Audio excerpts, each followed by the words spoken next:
അതെ, ഇപ്പൊ ഇന്ന് ഉച്ചയ്ക്ക് എല്ലാവർക്കും പരിപാടി. നമ്മളിന്ന് ഉച്ചക്കത്തേക്ക് വേണ്ട നെത്തോലി മേടിച്ചിട്ടുണ്ട് കേട്ടോ. നീണ്ട ഇടവേളയ്ക്ക് ശേഷം കേട്ടോ, ഒരു ഒന്നൊന്നര മാസമായി കാണും ഇതേപോലെ കടൽ മീൻ മേടിച്ചിട്ട് കേട്ടോ. അതിന് ശേഷം ഇപ്പോഴാണ് മേടിക്കുന്നത്.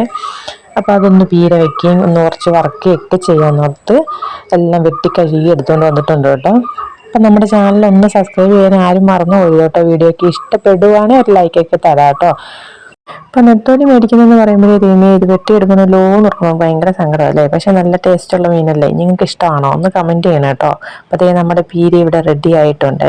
അപ്പോൾ ഉച്ചയുടെ സമയമായ കറിയൊക്കെ വെന്ത് കഴിഞ്ഞാൽ കൂടുതൽ നമ്മൾ വെയിറ്റ് ചെയ്യണ്ടല്ലോ. അപ്പോൾ നമുക്കിനി ചോറൊക്കെ എല്ലാം വിളമ്പിയേക്കാം. ഇപ്പോൾ ചോറ് വിളമ്പിയിട്ടുണ്ട്. അതിൻ്റെ സൈഡിൽ തന്നെ കുറച്ച് കപ്പ വിളമ്പുന്നുണ്ട് കേട്ടോ.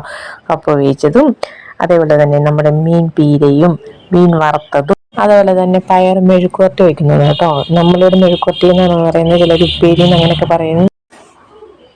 പിന്നെ അവസാനം നമ്മൾ ഇതിൻ്റെ കൂടെ വേണ്ട ഒരു മീൻ കറിയും കൂടെ അങ്ങോട്ട് വിളമ്പുന്നുണ്ട് കേട്ടോ. അപ്പോൾ ഇത്ര മതിയല്ലോ ഇന്നത്തെ ഉച്ചയൂണ്. അടിപൊളിയല്ലേ.